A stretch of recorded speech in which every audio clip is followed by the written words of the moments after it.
There's an old saying in the Army, the longest march always begins with the first step. By the same token, the greatest battle usually begins with one word. One simple code word which becomes the symbol of the whole operation. So it happens that the battle for New Britain begins with the word overpower. The secret Army code word. And it means that at a certain time, at a certain place, American troops will land on the Jap-held island of New Britain. It's a tough island to crack. The Japs gave it plenty of teeth. A powerful naval base at Rabaul, good airstrips, and over 100,000 troops spotted in different places and expecting a visit. And besides Japs, there's always the jungle. Never before in history has a large-scale war been fought on such difficult battlefields. Looks pretty, doesn't it? Pretty as a picture in a pre-war travel advertisement. But how is it to live in? Ask Joe Soldier. A jungle-clad paradise crawling with bugs, snakes, and lizards, spiders. Ask him about sweating out a march through blazing equatorial heat. Ask him about the smell, that wet stench of the jungle. Yes, and don't let him forget to mention those tropical sunsets, bringing the malarial mosquito. An attack is prepared in staging areas where the men are rehearsed for the job. Quietly, secretly, systematically, men and equipment start moving into 3 separate areas along this coast. This is done so there'll be no large concentration of troops in any one spot to tip off the plan. A task force is a miniature army, tailored for a particular job. This one consists of a regiment from Texas, a battalion of artillery and service troops, quartermasters, signal corps, engineers, and medicos.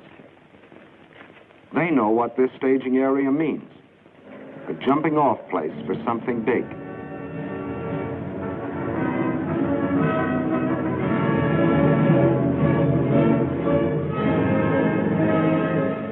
Out here, housekeeping starts from the ground up. You pick yourself a place and start chopping. It used to be hard work mowing the lawn on Sunday afternoons. Try mowing kunai grass with a machete. Meantime, a couple of 100 miles to the north, the second task force marches into their staging area to prepare for their part in the operations. These men have seen something of jungle fighting. They're Marines, and they cut their teeth on Guadalcanal.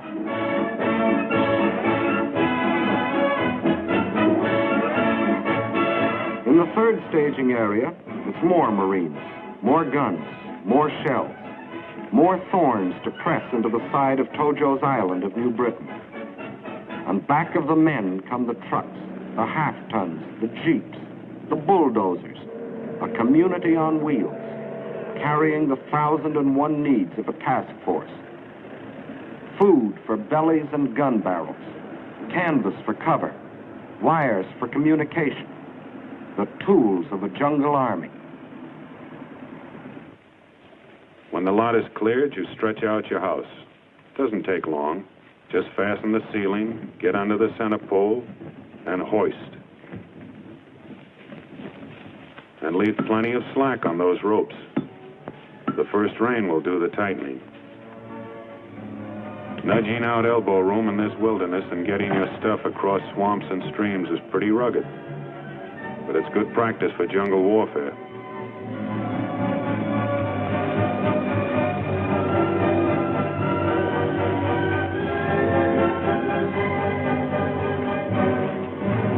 Bridges need plenty of attention. Mountain rains can swell these streams to torrents that can drown the truck. And transportation is important out here. When it comes to jungle construction, you can't beat a fuzzy wuzzy. Uncle Sam has thousands on his payroll.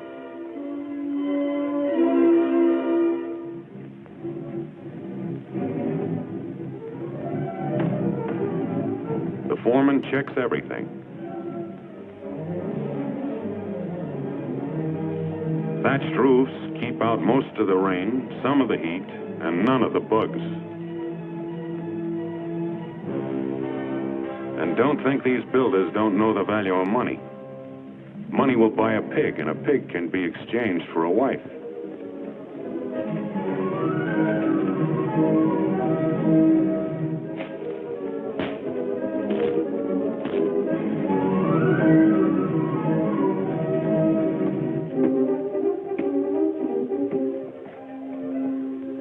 Here's where that Boy Scout training comes in handy. And this lad is an awfully tough critic.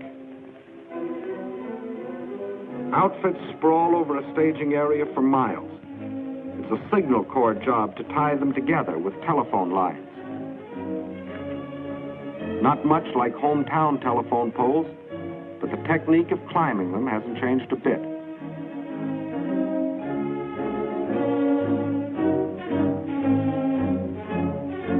The nerves run back to the brain. This switchboard at headquarters will handle 1,000 calls a day.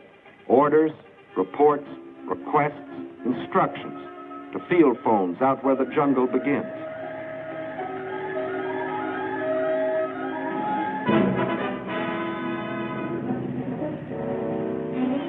When a Jeep or a truck is issued to a driver, that's his baby, and he keeps it clean.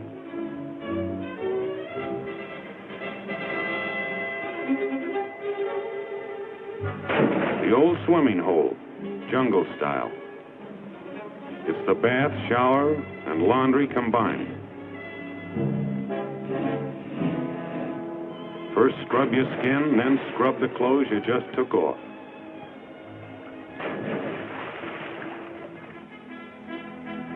This may not be your favorite cafeteria, but it's the only one handy right now. And it's the quartermaster's job to see that the army is fed.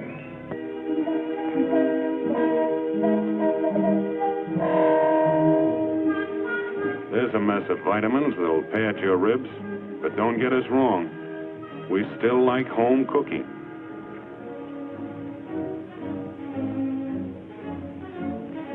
These are the canvas cities that Joe Soldier built out of jungle and kunai grass. Like their forefathers, these troops have tamed a corner of wilderness into a temporary home. 5:45, and the day begins.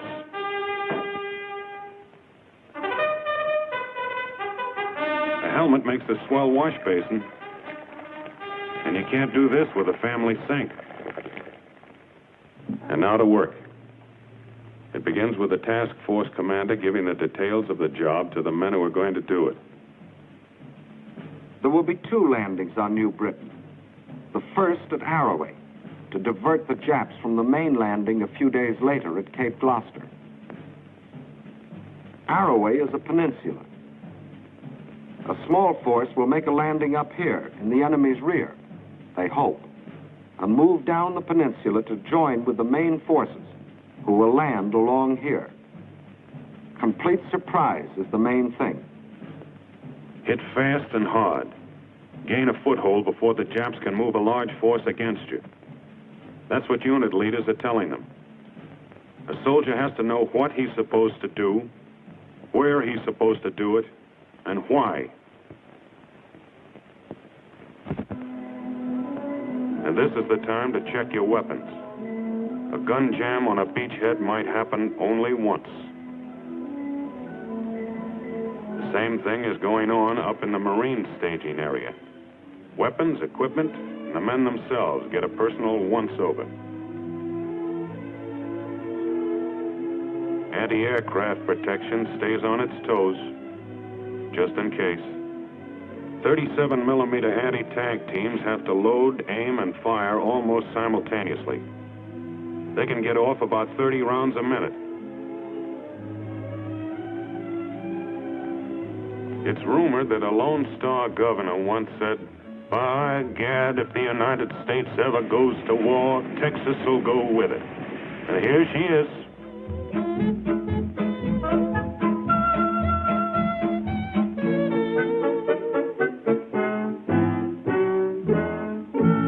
There'll be artillery, too, for knocking out Jap strong points.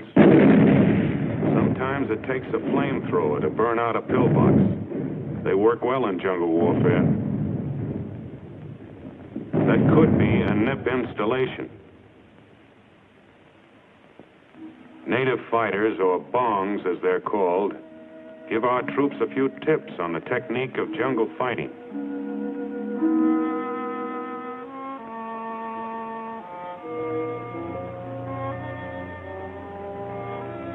The training is carried out under simulated battle conditions. And soldier, those aren't pebbles hitting the stream.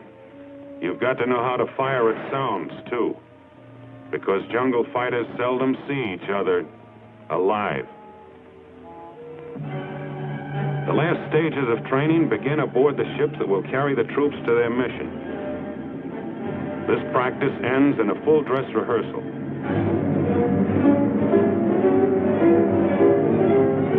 Two detachments are going to make the landing in rubber boats. It takes a lot of practice to handle these. It's dangerous, plenty dangerous. No protective armor, no more speed than your own paddle power.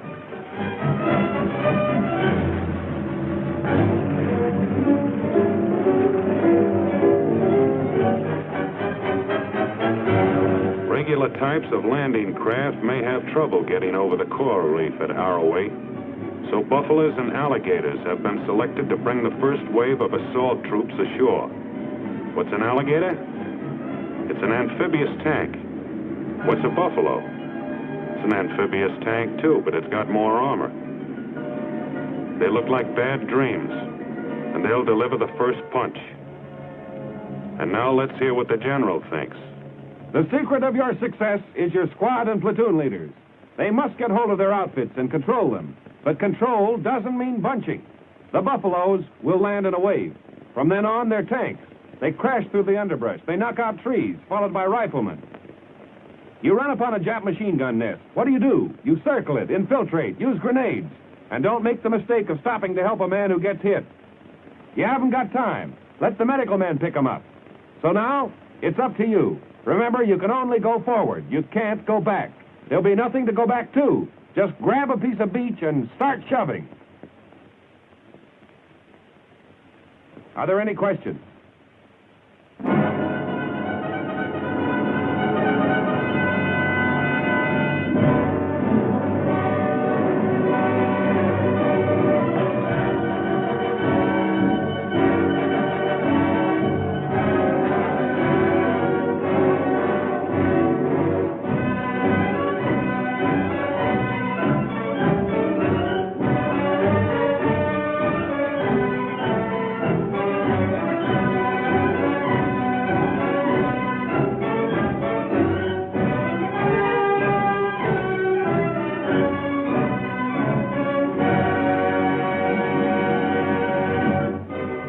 Comes the parade of men and supplies, the loading, the checking, the counting, the packing.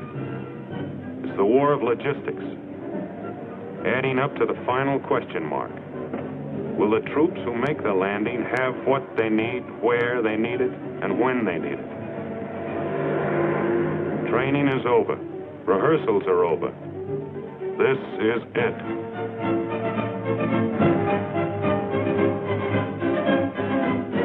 Remember, this is only one of 3 task forces, and it's going to make the landing at Arroway a few days ahead of the big staff at Gloucester.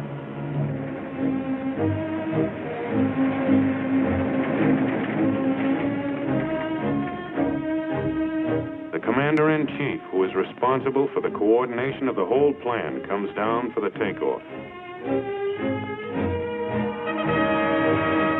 General MacArthur and General Kruger on the right, commanding the 6th Army, have a last-minute chat with the task force commander. And what they said is a military secret.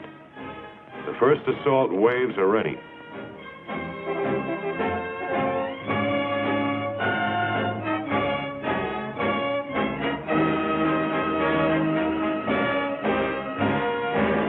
Time doesn't even wait on generals.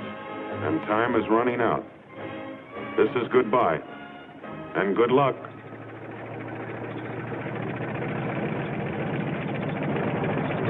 they go.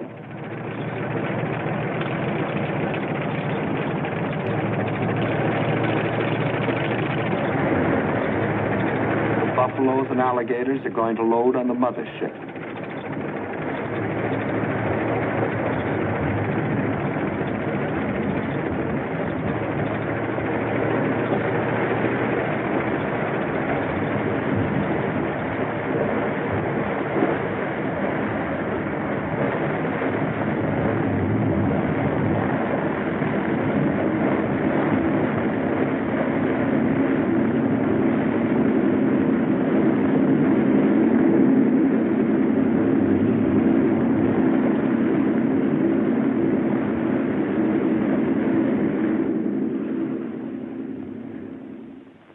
Meantime, the main force loads aboard its transport. Once up the net, the landing craft that brought them will be hoisted aboard. And the rubber boat detachments move out to load on the destroyer that will carry them.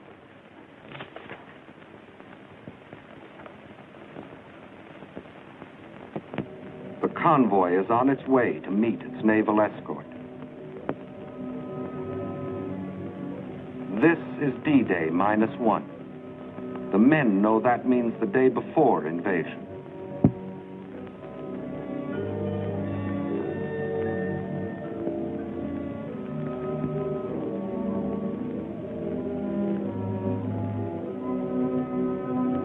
This last-minute check on weapons goes on aboard every ship, and nobody has to be told to do it now.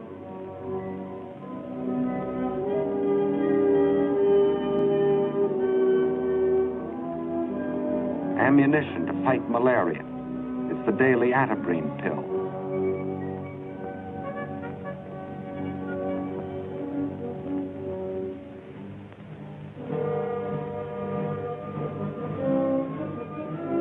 This too happens on every ship. Last-minute instructions to officers and non-coms. It's called briefing. Over there fast. Whatever happens, keep contact. Message center will be in here. Get your messages back as fast as you can, of course. Keep your men dispersed. Cut out bunching. Look out for this high ground over here. You'll have to hit it from the flanks, I think. And above all, keep moving in this direction. You've all got compasses. We're at the rendezvous point. The task force commander leaves to board one of the destroyers of the escort. And now the convoy will sail through the night to Arroway.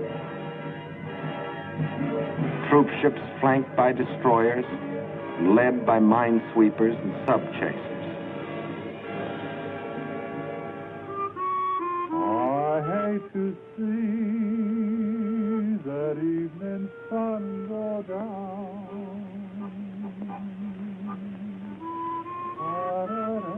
Tomorrow belongs to the headlines in hometown papers, to the radio commentators, and the casualty lists. But these few hours belong to each man to spend as he likes.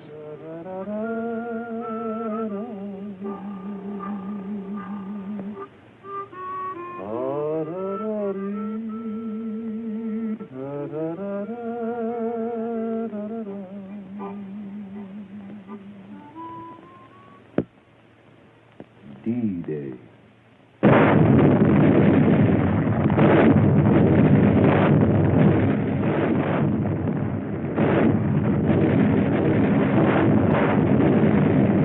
Under the protection of the naval barrage, the first assault waves keep circling, awaiting the order to start in.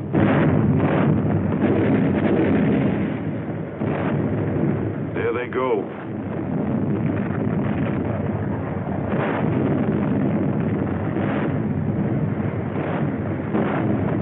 Jap plane.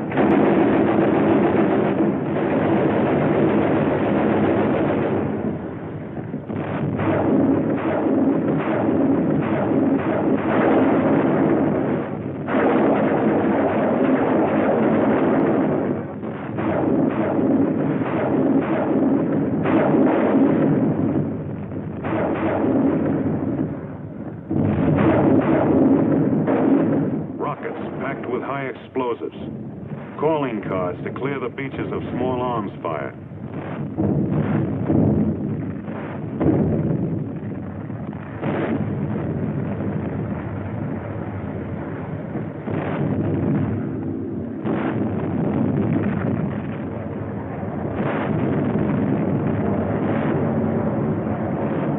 More planes coming. Ours, we hope. Yep. It's a sky full of angels, our own B-25s.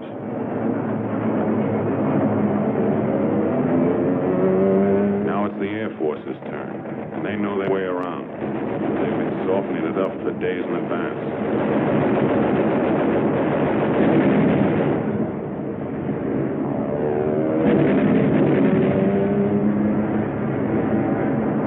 Propaganda leaflets to tell the Jap what's happening to him and why.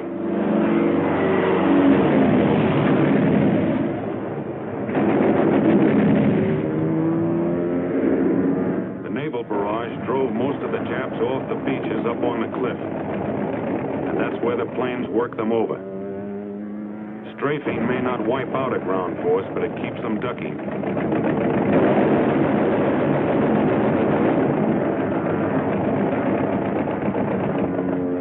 The landing place. The first casualty, result of a Jap machine gun burst. It's safe to raise your head and look at the shore now. And here's why. This is what naval barrage and air bombing can do to a shoreline.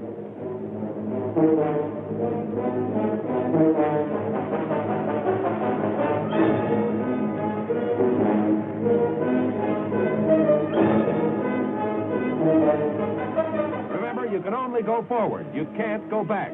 There'll be nothing to go back to. Just grab a piece of beach and start shoving. Still a few snipers around.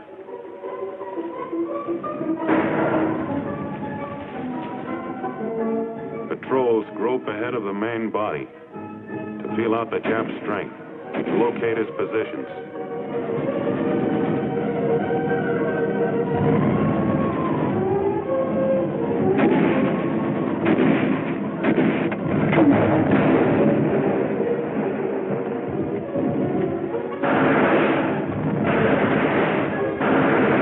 The assault troops keep advancing.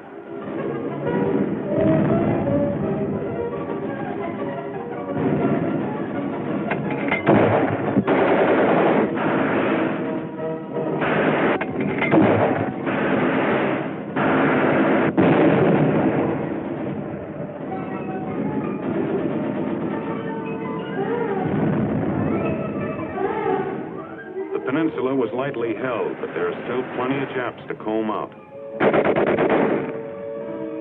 You don't see many, except this kind.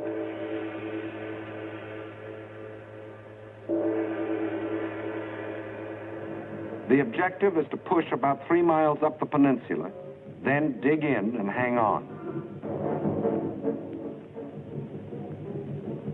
More and more troops are fed up to the rapidly advancing front by jeeps, alligators, buffaloes. Grab is over. Now to hold on. Counterattacks may strike anywhere, anytime. Better be ready. Beach gun emplacements for all-round security. That's an air raid warning truck under the camouflage. And every man digs a place to dive into when the Zeros come.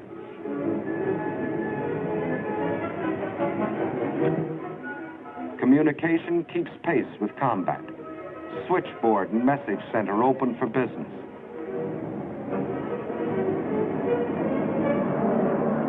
Supplies are needed faster than ships can bring them.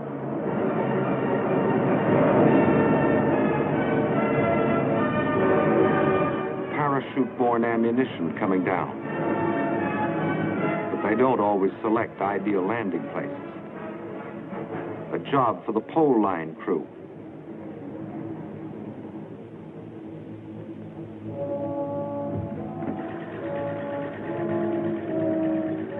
That dirty pool is being converted into drinking water by the Engineer Water Purification Unit.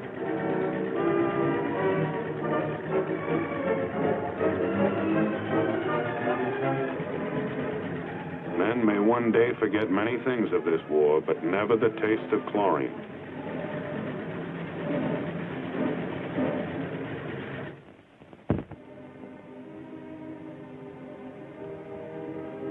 Casualties from the front get attention in the surgical tent. The man on the table got a shell fragment in the leg. Enemy planes.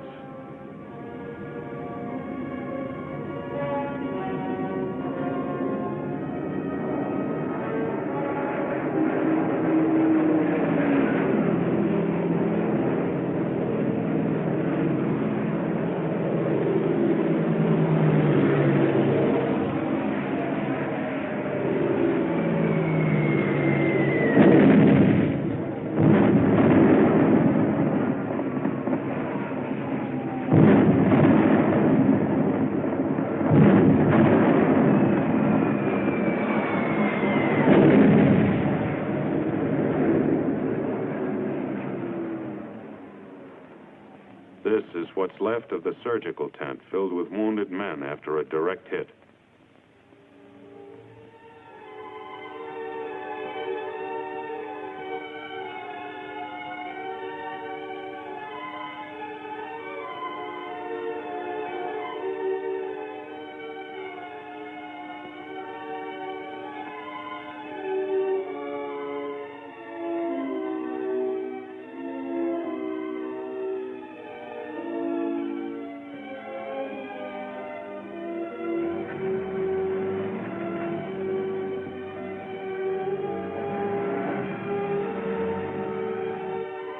For these men, the roads are longest.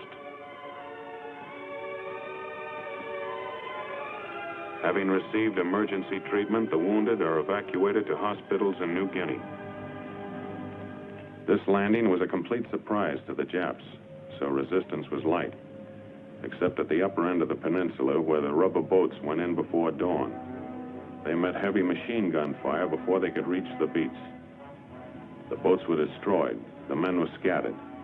They just couldn't swim and fight at the same time. But the main landing is successful. The Japs have been driven back up the peninsula.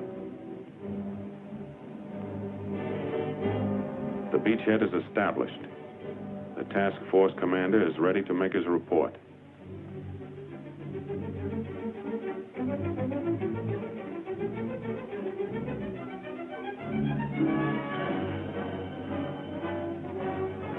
And now for the main event, the landings on Cape Gloucester. Arrowey was the feint with the left. Gloucester will be the right to the jaw. Here, here, and here. The forces will capture the airstrip and converge, setting up an American stronghold on the supply line to Rabaul. In the Marine staging areas, it is Christmas Day.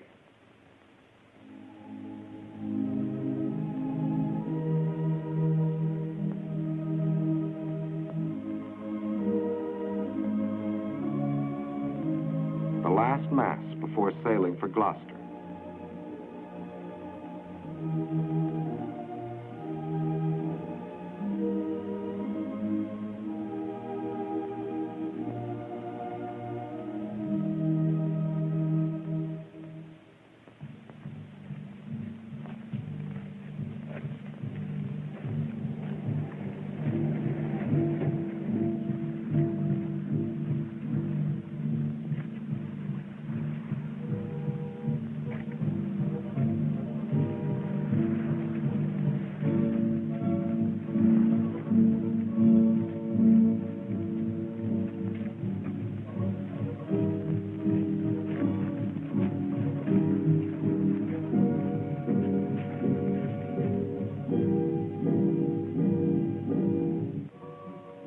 Masses of men to land upon 3 separate beaches in the vicinity of Cape Gloucester.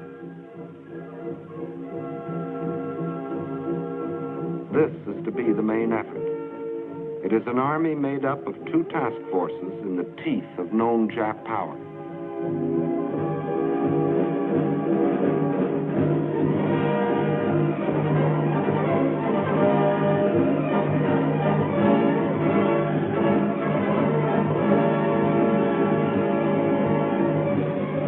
These 2 landings are the first stage in the neutralization and envelopment of Rabaul.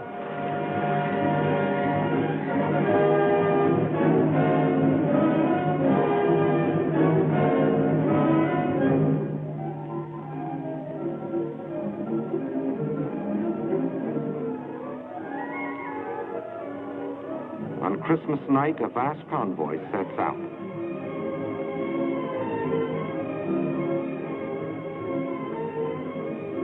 Cape Gloucester, New Britain.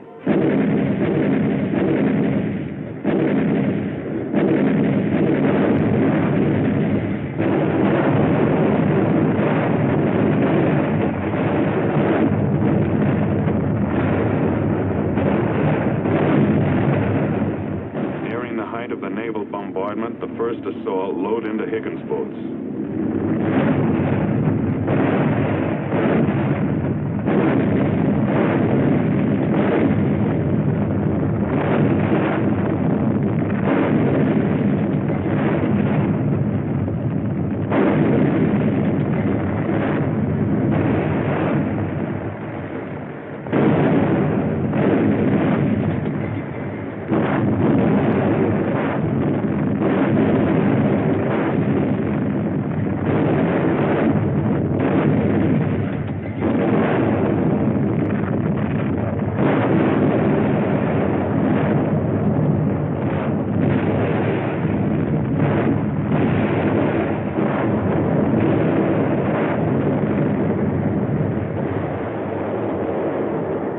The umbrella of air protection arrives on time.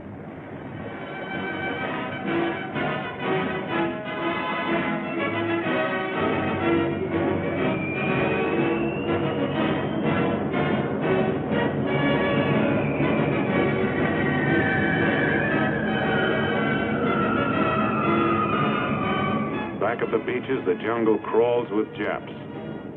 They're dug in and well fortified, but not against this.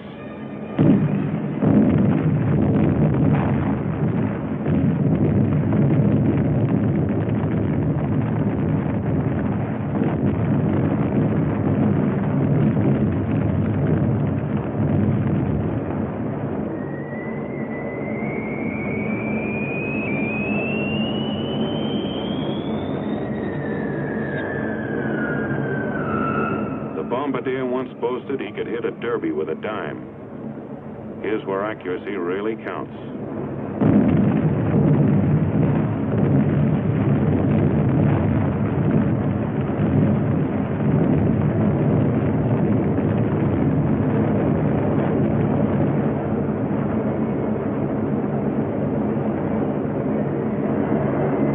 Just back of the beaches, but not too far in.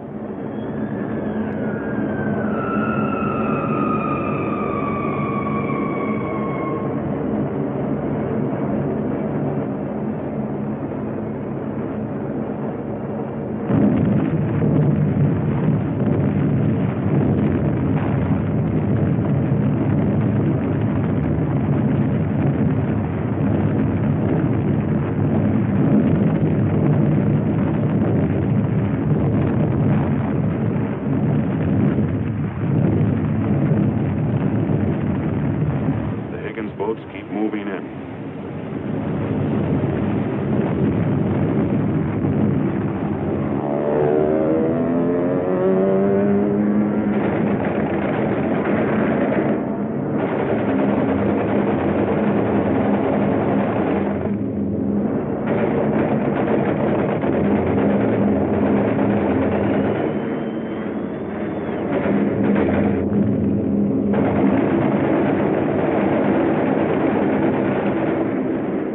Under this air cover, the invasion fleet creeps forward.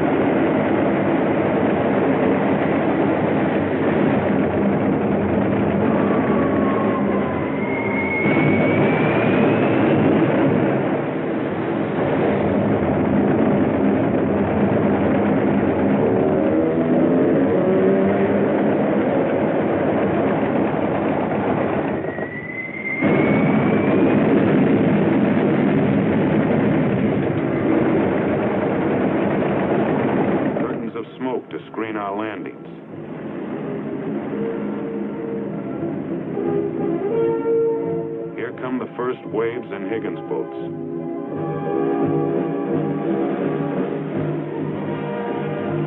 Not ghosts from Pearl Harbor, but American boys. Tom, Dick, and Johnny. The boys who used to play baseball in the vacant lot on Saturday afternoons. The youngsters that drove jalopies and sang the popular songs. You may have wondered sometimes if they'd ever amount to anything. Well, here they are, giving everything they've got. This is jungle. These assault waves are like a hand stretched out in a dark room, feeling their way. If they are stopped here, the main force landing behind them is stopped too.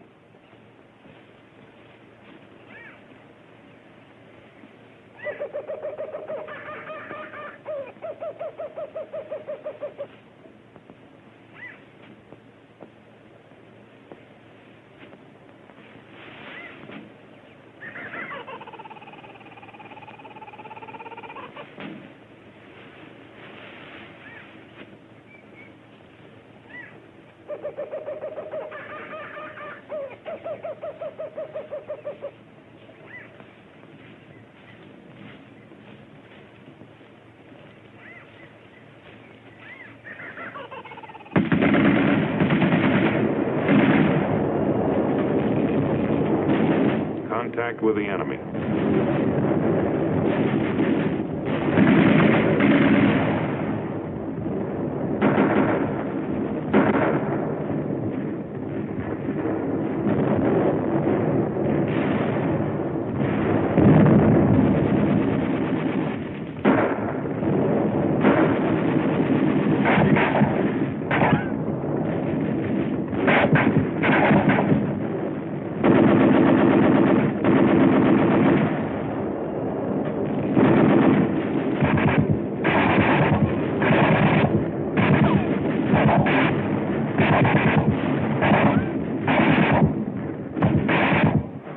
Come the landing craft infantry, called LCIs.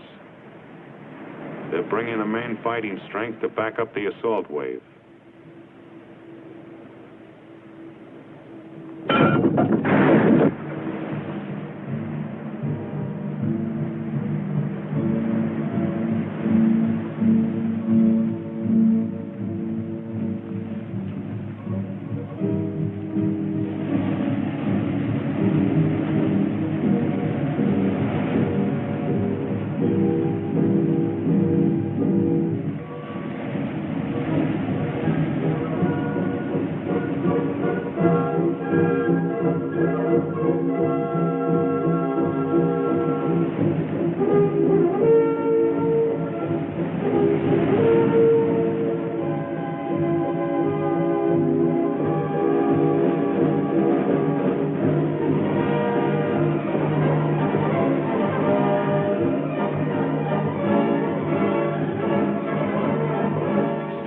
Be carried in the hard way. The trucks come later.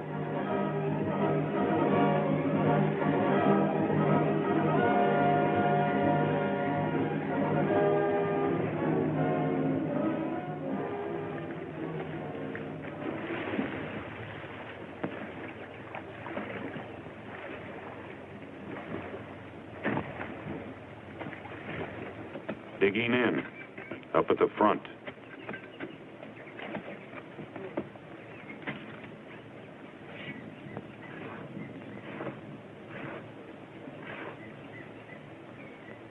Here's a highly trained specialist. Even a Jap sniper can't camouflage his scent. Fresh troops forward.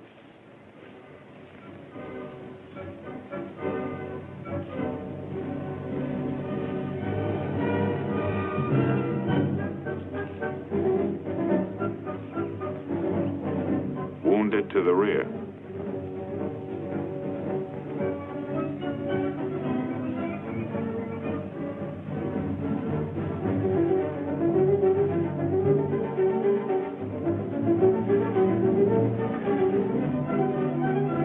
Know what's around the next bush.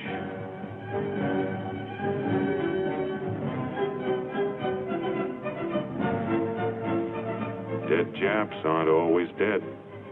Better be sure.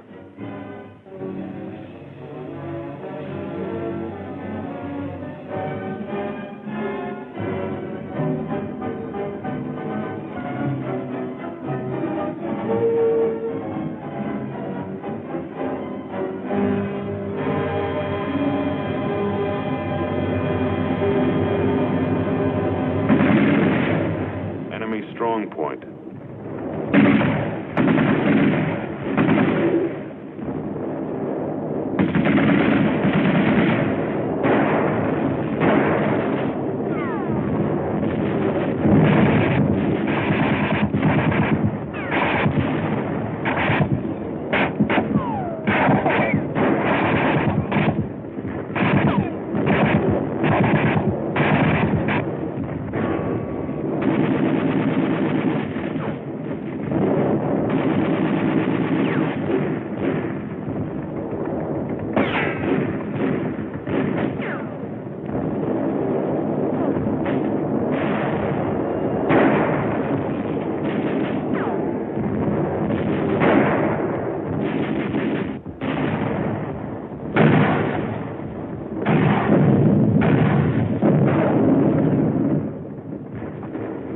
Here's the bazooka. It's a hand-carried rocket gun.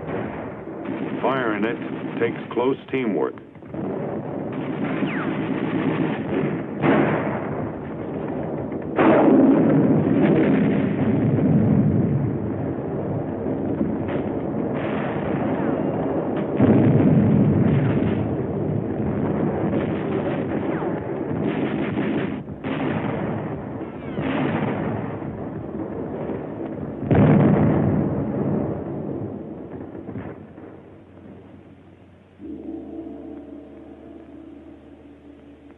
Hand grenades, mortars, bazookas, and flamethrowers did this.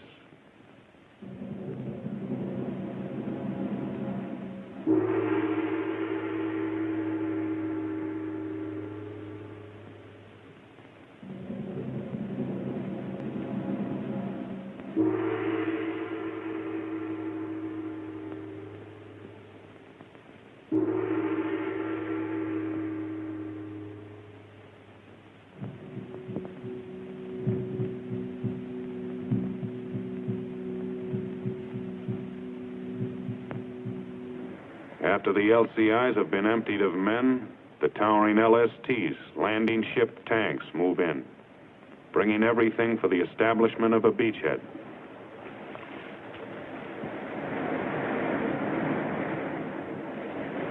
This succession of ships, all in their proper order, thousands of men and tons of supplies have but one purpose: to keep a thin line of riflemen fighting their way forward into the jungle.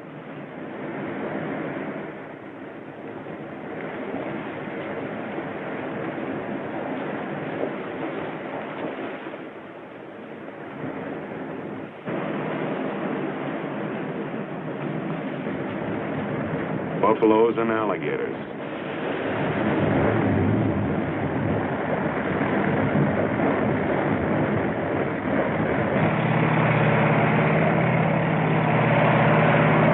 Mechanized sledgehammers, smashing holes in the jungle wall.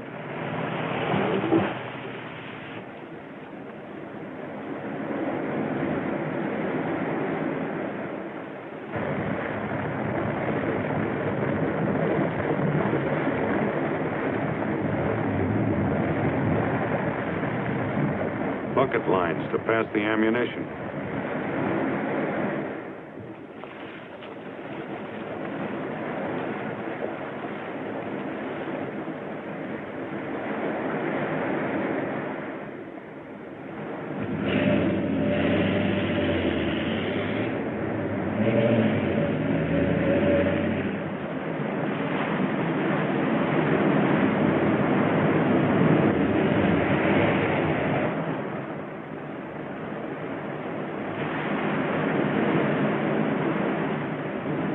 Jeeps do a lot of things, but they can't swim.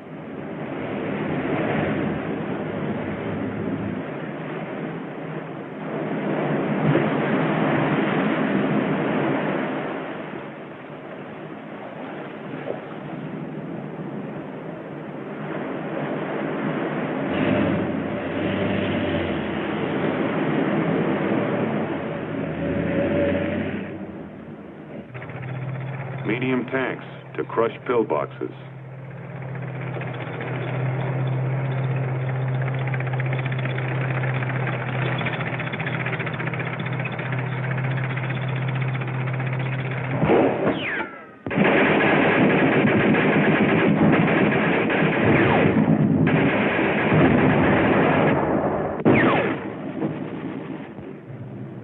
An hour or two later, the trucks roll in.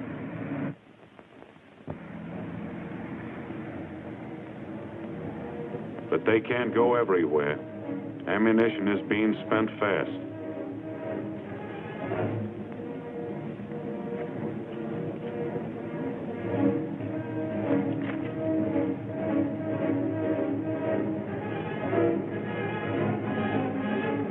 For every finger squeezing a trigger, there are 100 others pulling, hauling, and carrying. It's all part of the same job.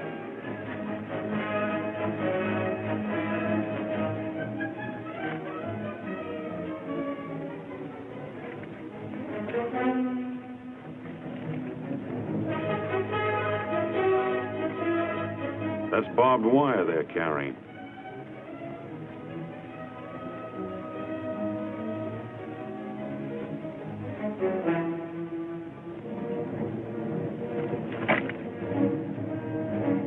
As soon as there's any place to phone to, there's a telephone line to do it.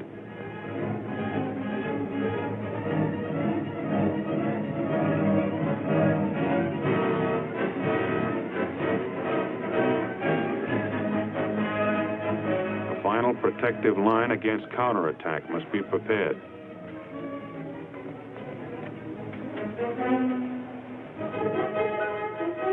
You may be hit from anywhere, anytime. From the flanks, or from the rear, or from the air.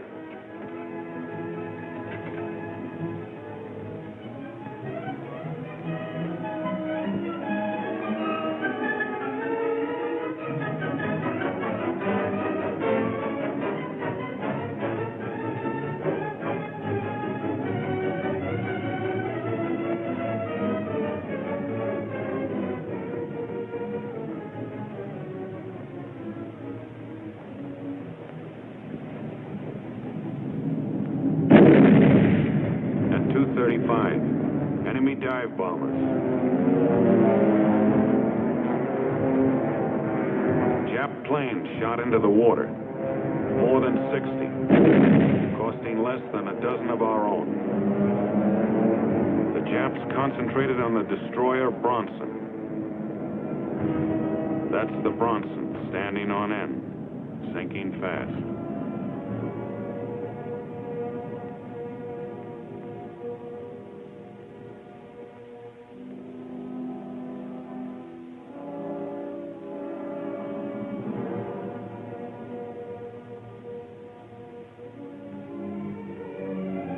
But among the floating wreckage are survivors.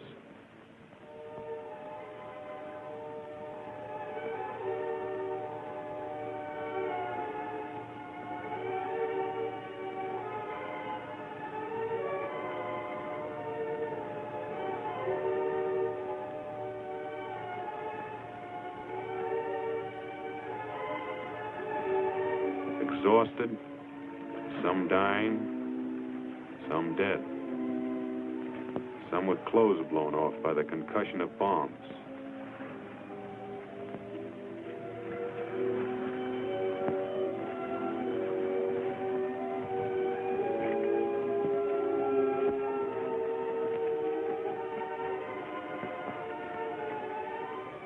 These are a part of 208 survivors who will remember the Bronson when they fight again. Back at Gloucester, it had begun to rain.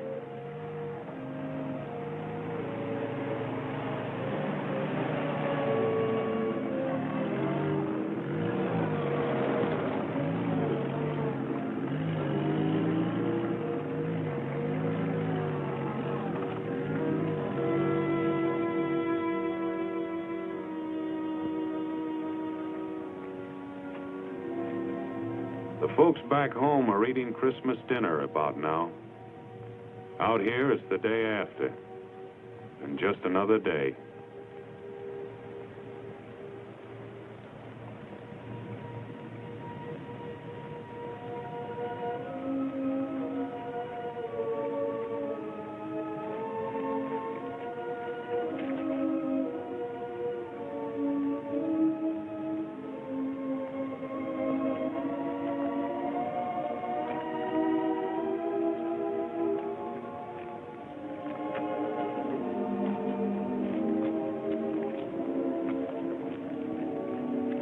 Just one more enemy. Mud.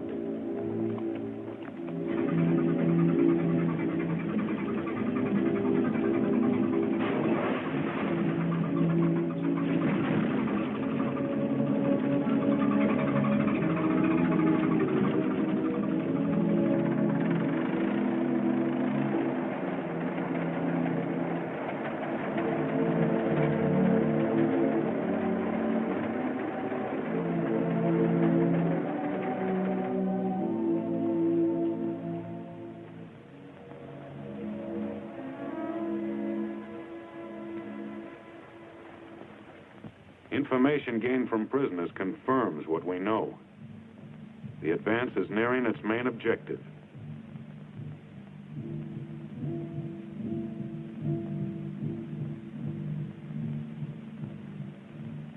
But every step forward means some men coming back on stretchers.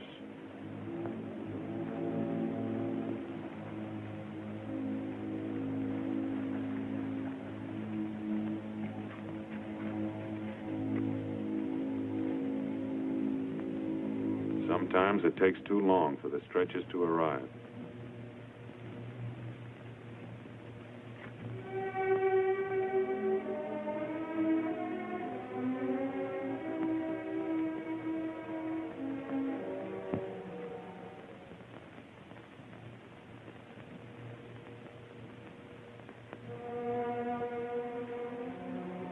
Medical officers scrubbing up for emergency treatment before evacuation.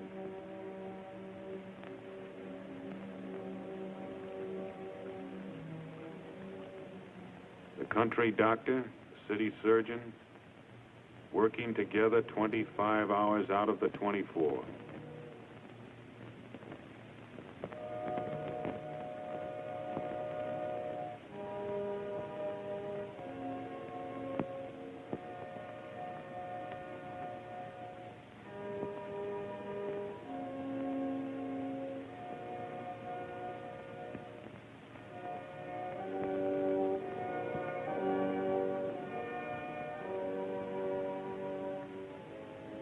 Part of the price of a beach landing.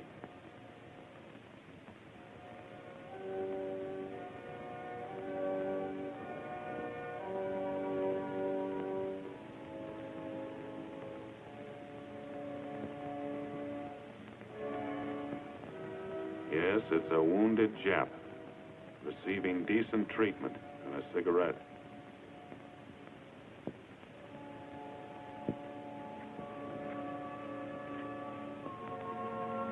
On the beach the next day, wreckage.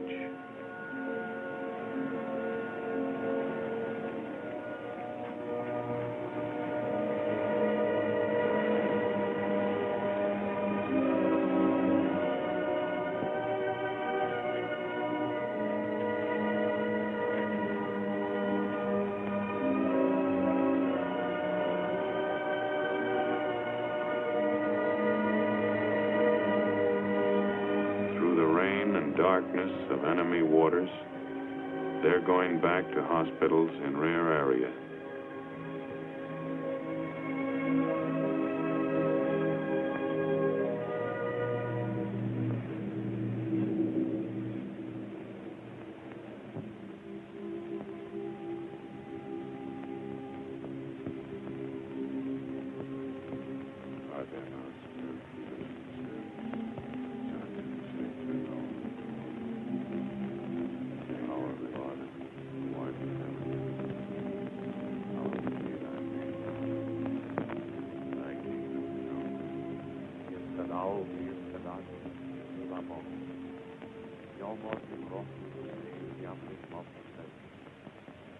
Gewoon weer een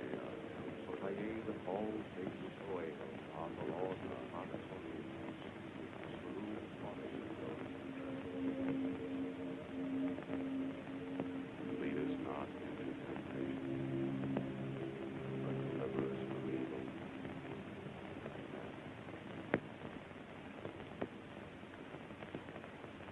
Fire!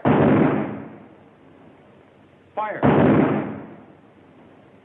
Fire!